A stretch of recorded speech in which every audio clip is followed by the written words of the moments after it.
right at the beginning of your handout here, this mentioned this verse which refers to the men of Issachar from 1 Chronicles 12, one group of David's men. And we're told of the men of Issachar, one of the tribes of Israel, that they were people who understood the times and who knew what to do. And I think that's a good challenge for us in the age in which we live, for Christians in any age, that we understand what's happening in the world and we know what to do as believers because we're grounded in God's Word. And John Stott, to whom many of us owe a real debt for his service to the church, will remember that he talked about the importance of double listening for Christians, that we're people who have the Word of God in one hand and the world of God in the other, and that we bring the two together. So in addressing this issue on values and morals and their origin, what I first want to do is to sketch out what's happening in the world at the moment, in the area of bioethics especially, and the way that secular thinking is beginning to shape this. And then after we've laid out the stall of what's happening medically, philosophically, in the whole area of bioethics, then we'll come back and focus on the Bible again, and try and build from that a Christian framework, both a Christian anthropology and a Christian basis for ethics. So I hope that will be useful. But it's going to be big picture rather than academic detail, because I'm afraid I can only do what I can do.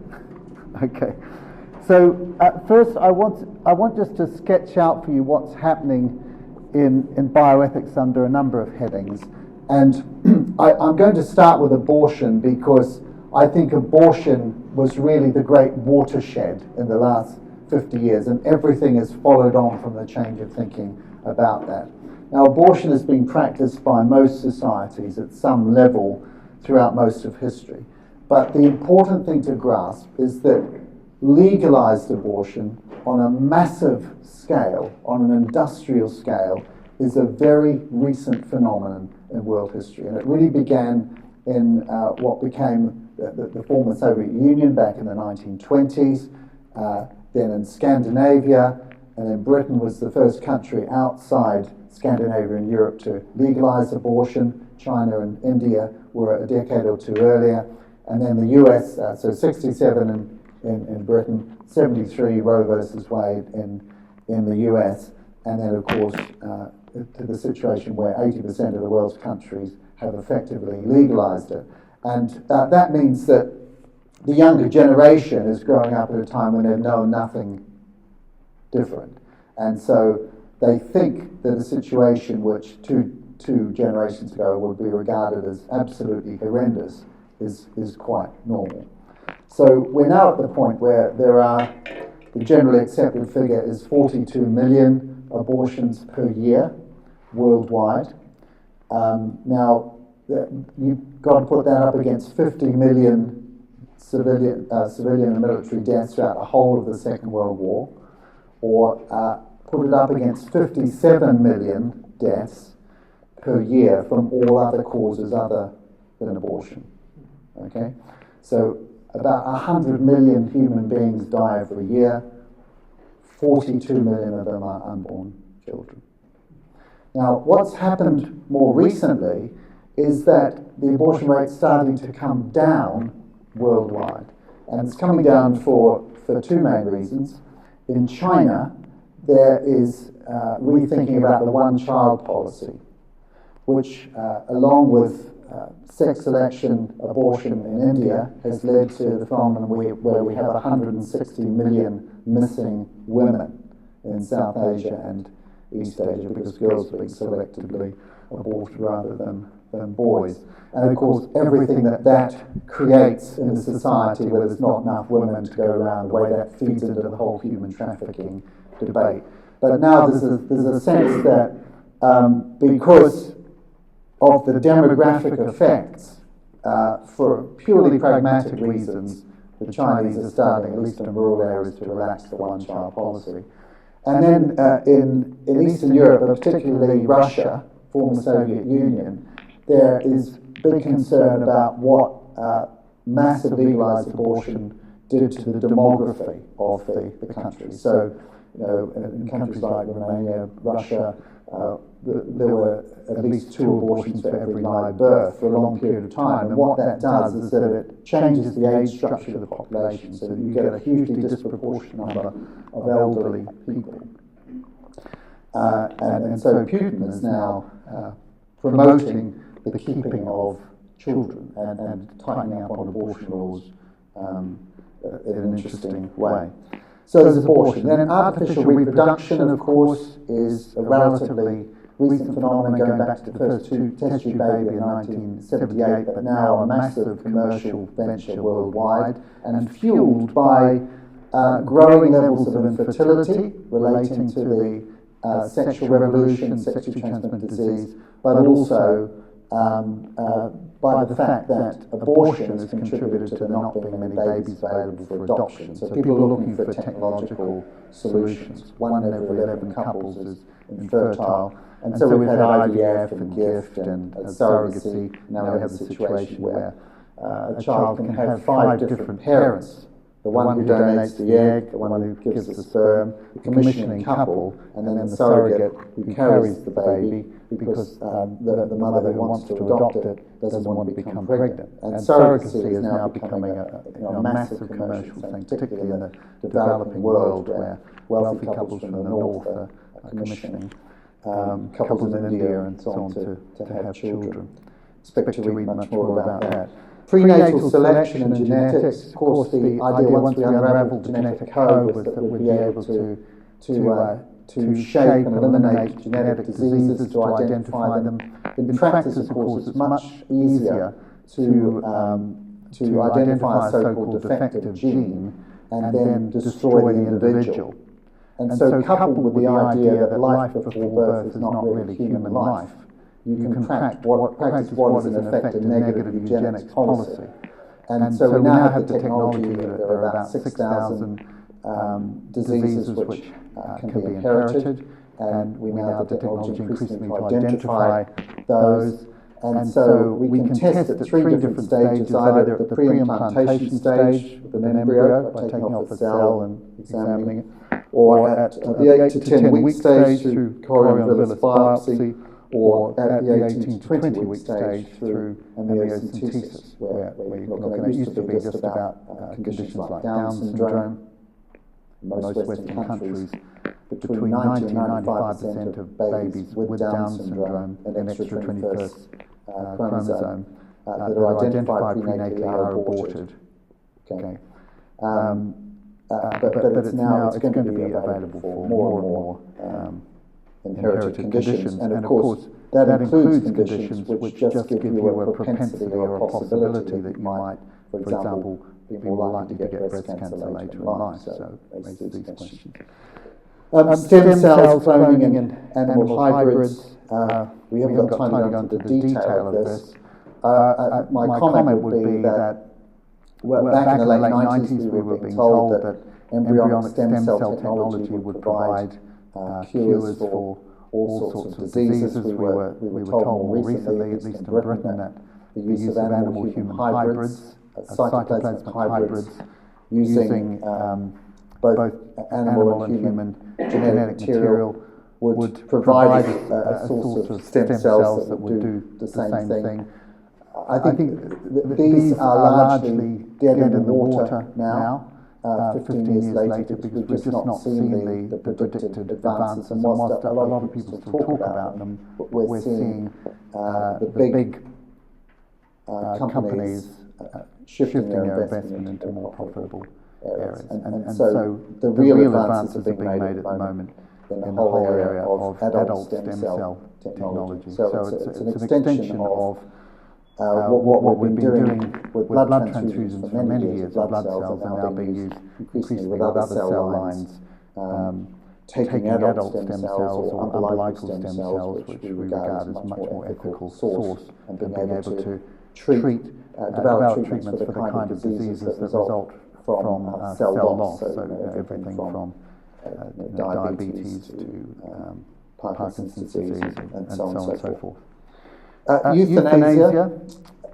has not advanced as fast as one might have expected. I think that internationally that is because the Christians have not been alone in opposing it, but there have been very strong co-belligerent groups, particularly the medical profession and the disability rights lobby worldwide. And so whereas there's you see my next heading is same-sex marriage, where same-sex marriage has been it's coming in very rapidly. You look at the growing number of US states and countries around the world which are legalising it. The push to euthanasia started earlier, but it's much slower in its progression. So we still only have 4 European countries which have legalised assisted suicide, euthanasia, or both. So that's the Netherlands, Belgium, Luxembourg, and Switzerland, and no other country outside, and only 3 US states. And I think what's particularly striking is that there have been about 150 attempts to legalise assisted suicide or euthanasia through different US states in the last 15 years or so. And all of these through state parliaments have failed, with one exception, Vermont, which is a very liberal state, which legalised it a year ago, and where there's not been a single case of assisted suicide carried out under the law.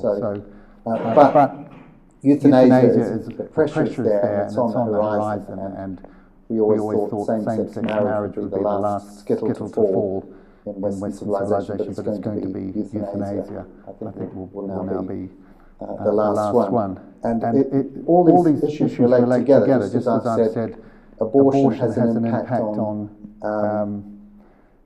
infertility and creates a demand, therefore, because there are babies available for adoption. And in the same way, it's been said by some commentators that the generation which killed its children is at great risk of being killed by its children.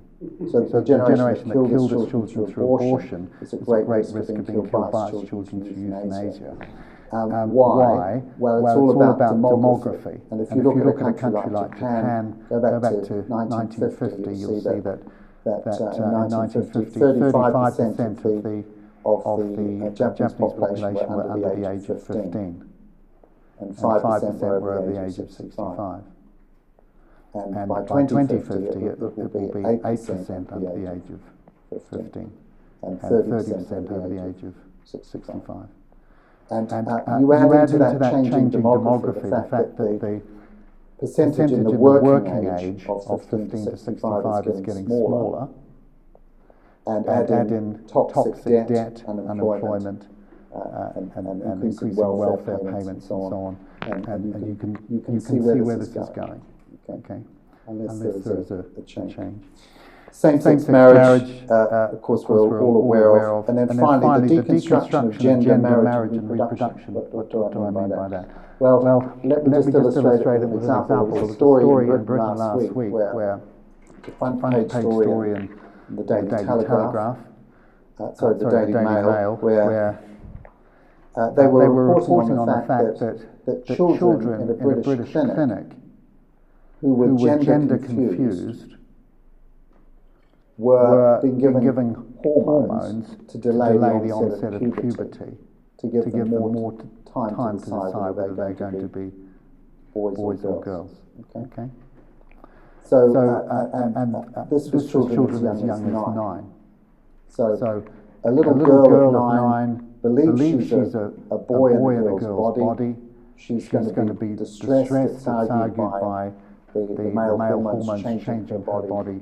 Female hormones changing her body into a woman, and so it's recommended that she's given hormones to delay the onset of puberty for 4 or 5 years, so that she can then decide whether she wants to be a boy or a girl. In other words, the idea behind this is that gender is actually a social construct and not something that is determined.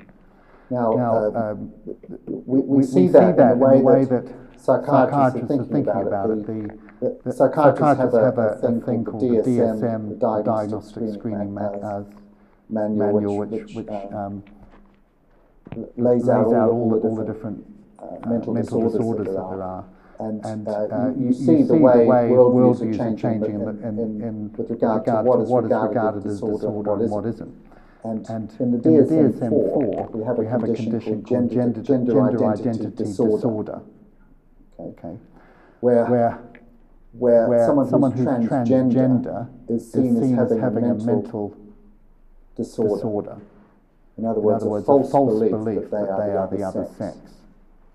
In other words, it's seen very much in the same way as anorexia nervosa, where a person believes they're fat when we say they're not actually fat, but they believe they're fat, so they diet inappropriately.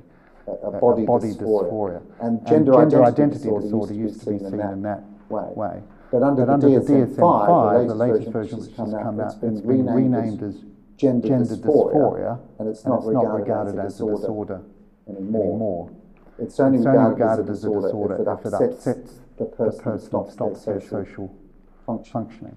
So the argument is that gender is actually a social construct. It doesn't matter what your genes are, doesn't matter what your hormones say. What's important is what you think you are, and that's your real gender. And there is a move internationally to rethink gender, marriage and reproduction. All as social. They're all social constructs, which a male-dominated society is defined in a certain way. There's no reason why your chromosomes have to determine what sex you are. Or there's no model. There's no sort of default model of marriage. It can be two men, two women, or three people together. And in the same way, reproduction technology has allowed us to do it in all sorts of different ways, so that you can have five parents. So expect to see more and more of this. So that's the stuff that's happening. Why is it all happening? Well, we've got to look at the medical and philosophical background over the last 40 or 50 years. And the obvious thing, first of all, is technological advance. 100 years ago, there's very little that medicine can do. Now we have gene therapy and ventilators and nanotechnology, and people are talking about transhumanism and robotic technology. So you can do a lot more, obviously, raises more ethical questions. Media influence and consumerism and the rise of the internet means what media influence and the internet means is that all this knowledge is much more widely accessible, and something that's reported in an obscure medical journal becomes headline news all over the world very quickly before even the scientists in the field are aware of it and then having to comment on it. And it's this undercurrent of consumerism that we should be able to have what we want to have. Financial constraints, the collapse of the welfare state, inadequate funding, the growth of biotechnology companies are all having an influence on what gets developed and used. And all of this is happening in a moral vacuum in a post-Christian world where there's no real consensus anymore about what is right or wrong.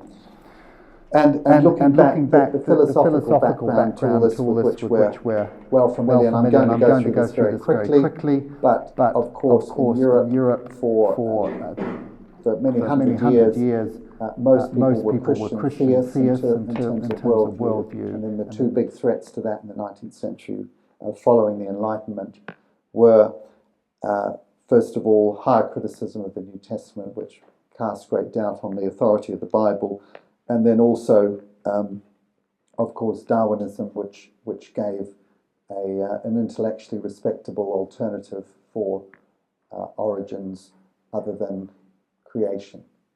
And so it created a platform whereby atheism could become an intellectually credible worldview.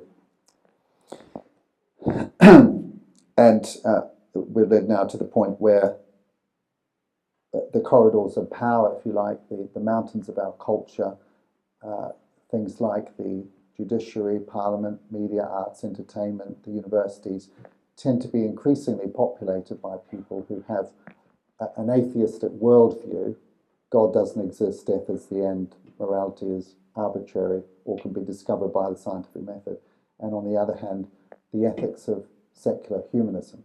which tends to be, with regard to the issues I've talked about, pro-choice, pro-euthanasia, pro-everything as a social construct, and very strongly pro-gay marriage.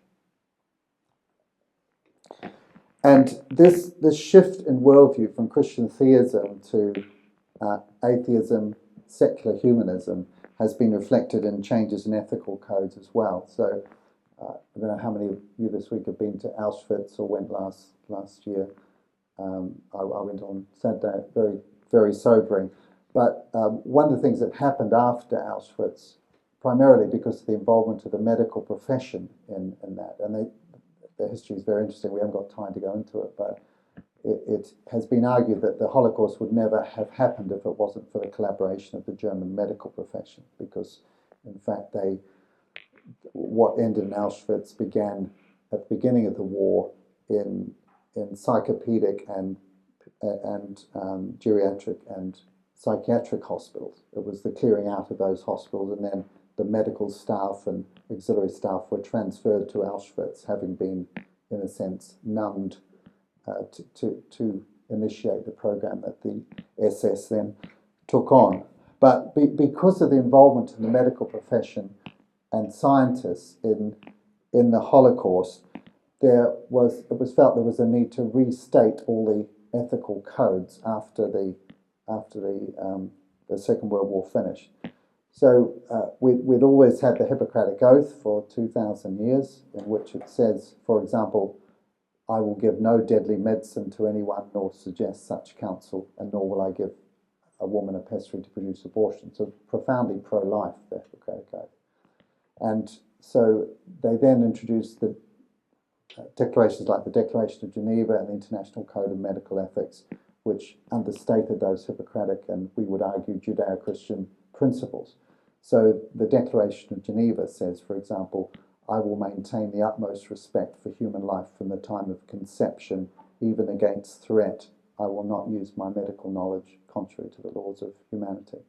And that was embraced not just it was embraced by the World Medical Association and every national medical association around the world. And that was 1948. So it's only 60 or so years ago that we have a profoundly pro-life ethical declaration. So what's happened since that time is that with the growth and dominance of atheism and secular humanism as an ideology in the Western world, that's been displaced, and all of these codes have, in accordance with that changed worldview, been amended to reflect that different thinking. And so, for example, in 1983, the Declaration of Geneva was amended so that instead of saying, I will maintain the utmost respect for human life from the time of conception, it now says, I'll maintain the utmost respect for human life from its beginning. But beginning is left conveniently undefined. And then we saw the emergence of secular bioethics as a new specialty, with proliferation of journals and university departments. That the skeptics will say that secular bioethics came along because the philosophers could see the writing on the wall. No one was interested in philosophy anymore, so in order to maintain their tenure, they had to change their profession. And so they invented this new profession called bioethics, and they all moved into that area. Well, that's what the skeptics would say. And so we've seen the rise of secular bioethics, and it has reflected this change of worldview. Probably one of the best known figures would be Peter Singer, who you may well have heard of. Peter Singer was Australian, who was a professor of bioethics at Monash University in Melbourne, and subsequently moved to the States. But he is famous for his book Animal Liberation, which in a sense laid the philosophical framework for the animal rights movement back in the 1970s. But he's also well known for the concept of speciesism, and his seminal article, Sanctity of Life versus Quality of Life, which was published in 1983 in the American journal Pediatrics, really laid out his stall, as it were. And what he said in that article was that we need to get rid of the concept of the sanctity of life, that all human life is precious, because it's based on what he said was, quote unquote, religious mumbo jumbo. And we need to replace this policy with a new concept of quality of life. And the idea behind quality of life is that the value of a human life is not contingent simply on the fact that it's human, but on the capacities that it has. And so what follows from that is that human life that has a higher capacity for intellectual engagement or relationship or cognition is of more value than life which doesn't. And clearly that has repercussions if you're an embryo, a fetus, or someone with dementia. And Singer follows this through, and one of his books is titled "Should the Baby Live?" And of course, you don't have to read the whole book to know that the answer is not if it doesn't have ... And so this intersects with Singer's animal rights stuff, because he would argue that Christians are speciesist. In other words, they discriminate against other species simply on the basis that they're not human, and that we should be valuing all life according to its intellectual capacity. So what follows from that is that you might have a chimpanzee or a dolphin, or perhaps even a lower animal, which is of more value than a severely disabled child or an embryo or whatever.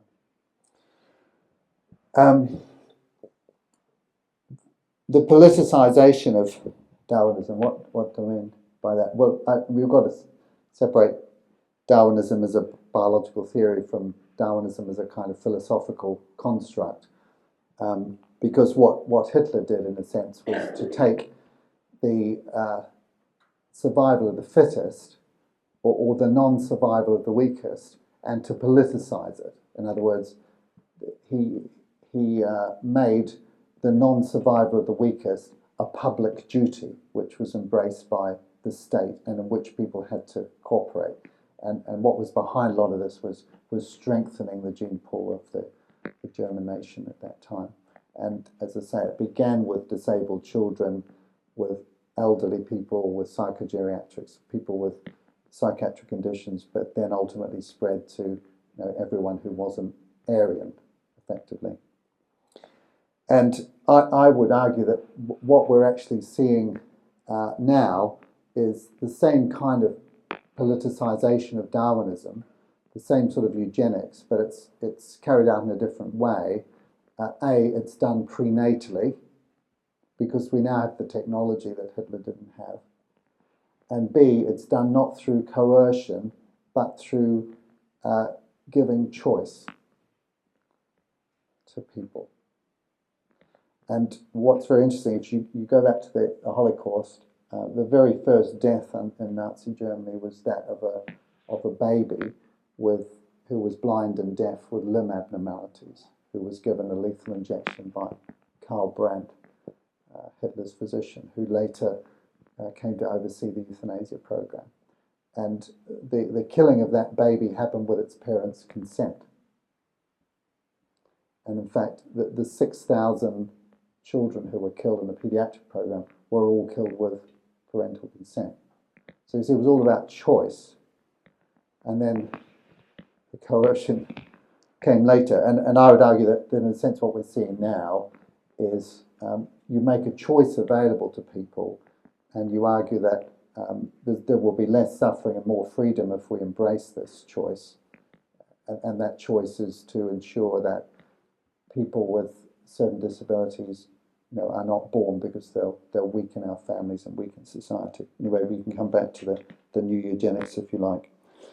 And then what happens is that the main driver then becomes what's affordable and what's going to save the most money. And I find it very interesting that back in Nazi Germany in the 1930s, there was a lot of work done into cost effectiveness. Children were asked in schools how many houses could be built for young couples this is a mathematics exam, how many houses could be built for young couples for the money that is used currently to house the insane? And then children would be given these figures and make these calculations, you see. And you see the same sort of discussions in medical journals today, but it's all about the cost effectiveness of the prenatal screening for Down syndrome, for example. So we say, this is the cost of supporting children with Down syndrome throughout life. This is the cost of screening people and selectively aborting them. How do we measure that up? So cost effectiveness becomes a driver. Now, in terms of the secular ethical framework, so with the rise of bioethics, we've seen different schools of bioethics come out, and we haven't got time other than just to delineate what some of these are. But if you ask the question, how do people make ethical decisions and decide what's right or wrong? Well, there are lots of different ways, but at a popular level, conscience, feelings, and consensus are very important. So what is wrong is what makes me feel guilty.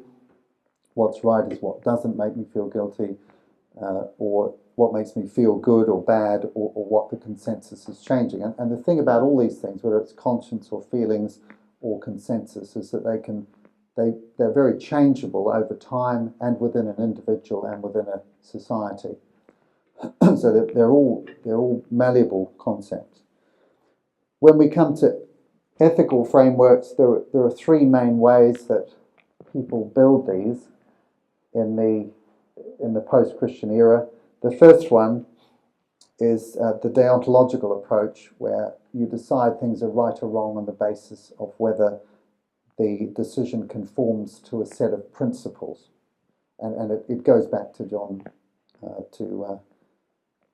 Stuart Mill, effectively. But deontology, the deontological approach, has been extremely influential and is taught in most medical schools. And the scheme that's used now is something that was developed at Georgetown University in Washington by two ethicists called Beecham and Childress. And what Beecham and Childress did was that they said we needed a new framework in which to discuss ethics in this sort of post-Christian era. And so they said, let's pick out some principles that all of us will agree on, and then we can use those in order to have our ethical discourse. And they picked out 4 principles, and those principles were, first of all, autonomy, honouring individual choice. Secondly, beneficence, doing what is good. Thirdly, non-maleficence, not doing what is bad. And then finally, justice, doing what's fair. And Beecham and Childress effectively said, well, we all agree in the importance of these 4 principles, so let's talk about ethics.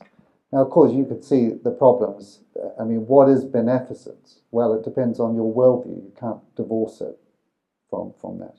And then secondly, what do you do when these principles conflict? So when autonomy conflicts with beneficence, then do you force the person to do what's good for them, or do you allow them a choice? And then, of course, the most fundamental problem with this that it never addressed was what is it that constitutes a person to whom we owe these duties? And so,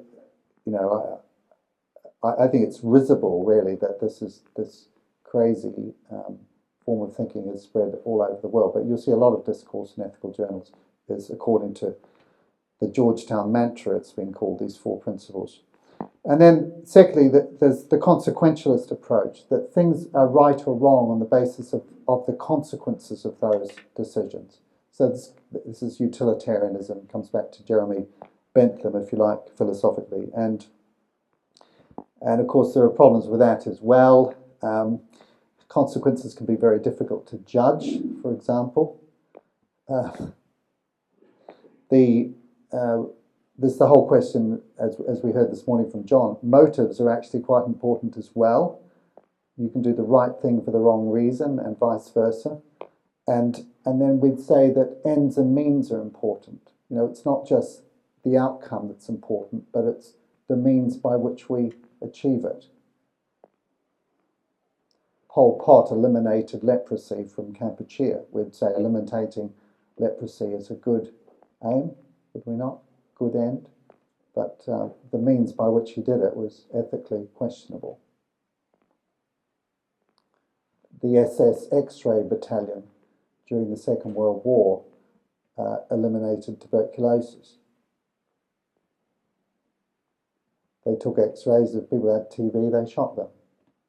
I would say eliminating TB is a good end, but the means. So ends and means are important. So that there are problems there. And then virtue ethics, which of course goes back to Plato, the idea that to make a good ethical decision you have to be a virtuous person, but then of course it begs questions about what virtue is, and that of course depends on a worldview as well. So we're now in this situation where we've got this massive explosion of technology. We're able to do all these things. We have no moral consensus about how to decide it. Lots of secular frameworks have grown up, all of which have deficiencies, and the whole thing is a huge mess. And what it means from a practical point of view, and I put here under point 3e, is that four principles have become overwhelmingly important. The first one is autonomy, respecting choice. And you'll see whenever ethics is debated, whether it's prenatal diagnosis or whether it's euthanasia, autonomy is one of the major arguments driving it. Autonomy, we want it. Personal peace, the maximizing pleasure, or more importantly, minimizing suffering, embracing the route which will maximize my personal peace and minimize my suffering. Technology, why not? And then moral relativism, technology, we can do it. Moral relativism, why not? No reason not to embrace. So when a new technology comes along, the questions are not, as it used to be, how does this square with principles of biblical morality? Increasingly, they're not even asking, how does it fit with the Georgetown mantra, or with a consequentialist approach, or is it virtuous? People are not asking those questions at a popular or at even an academic level now. It's much more autonomy, personal peace, technology, and moral relativism. In other words, we want it, we need it, we can do it, why not? And if you apply this to, well, let's take the example of 9-year-old girls who are sexual identity confused, not being given hormones, and then later having surgery and hormone treatment to change them into boys. We want it, we need it, we can do it, why not? So, how do we approach this as Christians? Well, Thomas Sydenham was an English doctor who was a Puritan, lived in the 17th century around the time of Bunyan, and of course, so he lived through the plague, which was 1666. 1665 was the Great Plague in Britain. 1666, the Great Fire of London. It was a very traumatic kind of time. And Sydenham was a brilliant doctor. He was a polymath, and his name's now associated in medicine with lots of different diseases because of his contribution. And he was also a Puritan and a deeply committed Bible-believing Christian. And when he spoke to his students at the beginning of each year, he would explain to them the Christian basis of medicine. And one of the things he said is that human beings are incredibly precious. And they're precious for two reasons. The first is that human beings are made in the image of God. And the second reason they're precious is because God himself gave nobility to the human race by becoming a human being. in the person of Jesus Christ. And so he said, doctors practicing medicine should remember that they themselves are human and that they will not escape illness and disease and death, so that they should practice with great empathy, knowing their patients are their fellow sufferers. And he said also that they should remember that at the end of the day, at the end of the age, they will stand before the Almighty, and they'll have to give an account of the way that they've used the skills that he gave them as a gift of stewardship. It's a profoundly Christian worldview. And of course, this brings us to the whole concept of the imago Dei, the image of God. And we're told human beings are made in God's image. We're not given in the scriptures an exposition of what that actually means, but we can pick up clues from the first chapters of Genesis that human beings are, like God, creative. They're given capacity to do things. They're rational. They are relational, made for relationship with God and for each other. And they are moral beings who can make moral decisions. And so this is the beginning of our framework.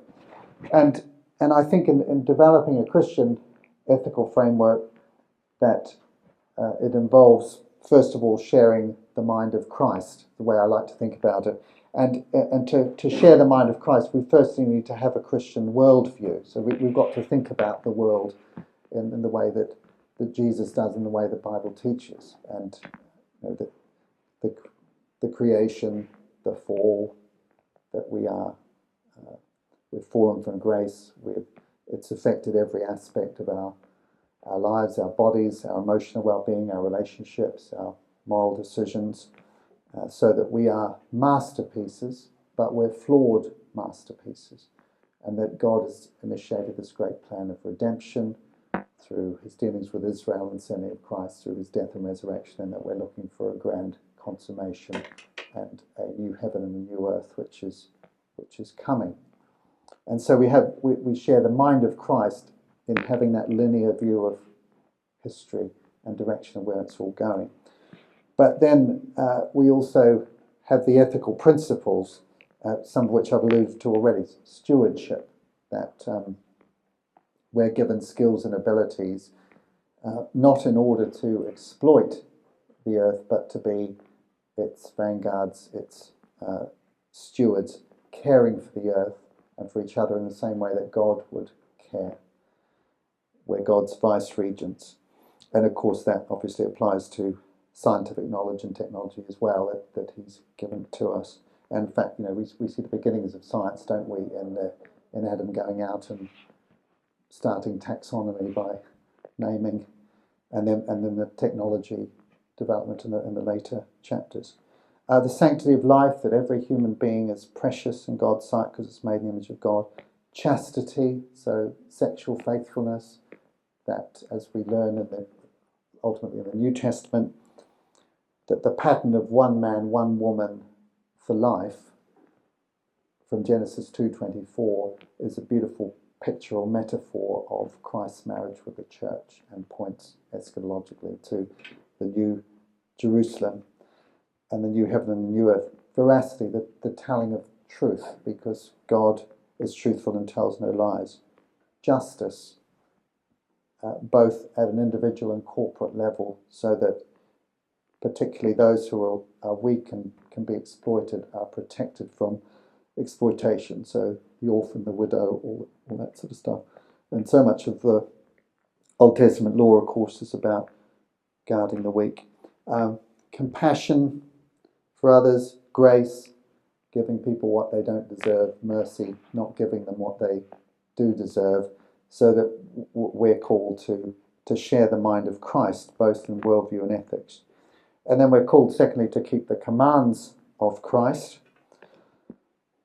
And what starts in the Old Testament as the Old Covenant, the Ten Commandments, the 613 laws of the Pentateuch, are, of course, a shadow prophetically pointing to the person of Christ, who will be the only one who fulfills them.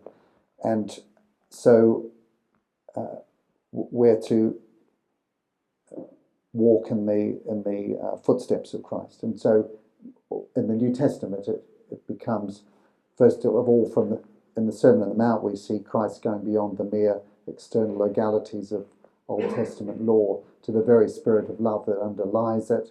And then within the epistles we're called to be imitators of God, be imitators of Christ, to walk in the way that he walks, as John says.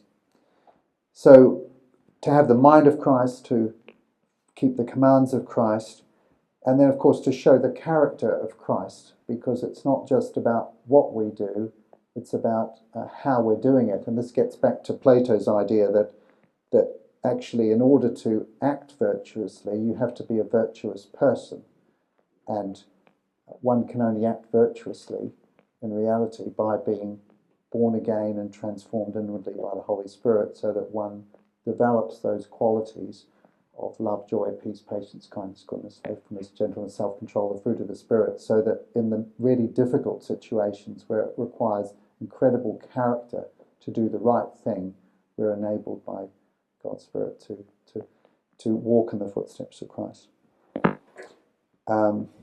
So I've referenced there the fruit of the Spirit and the love chapter. And then finally carrying the cross of Christ, to walk in Christ's footsteps. And I think this means two things in a world that's hostile to Christian faith and values. It means, first of all, that we are prepared to fulfill the law of Christ. The law of Christ is an interesting concept. It's mentioned twice in the New Testament, as far as I know. One of them is in 1 Corinthians 9, where Paul says, I'm not under the law, but I'm under Christ's law. And then in Galatians 6:2, we have the command, bear one another's burdens and so fulfill the law of Christ. And I think it all links up with Christ's word to his disciples at the Last Supper.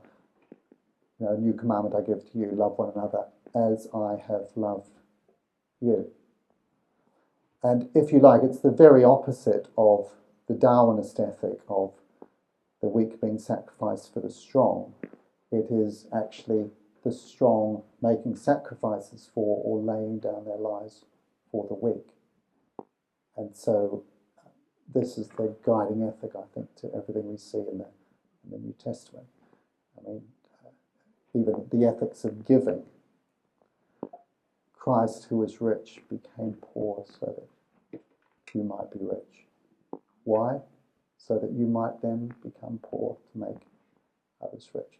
So we're called to emulate Christ in making sacrifices for, laying down our lives for the weak. But then I think also part of the cross in a society hostile to Christian faith and values is that we're prepared to speak and act in godly ways, even when it's tremendously costly. In other words, even when it leads to great opposition to us. So, and I think that is part of the cross. Now, we see Christ, of course, bore burdens of others and carried out great acts of compassion, of healing and love that we saw. But he wasn't crucified for those acts of compassion.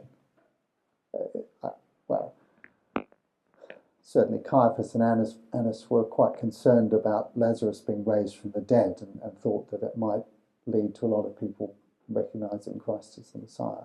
But what he was crucified for was not his actions. It was actually his words. It was when he spoke unpalatable truth about his own identity, and when he spoke prophetically about the nation in which he was placed. That was when it really came to bear. So I'd argue that as Christ's people living in this age, that we're called to carry the cross of Christ, and that involves both sacrificial service, but also faithful speaking of the truth, regardless of the cost of that, whether it's preaching the gospel or speaking moral truth into the public square.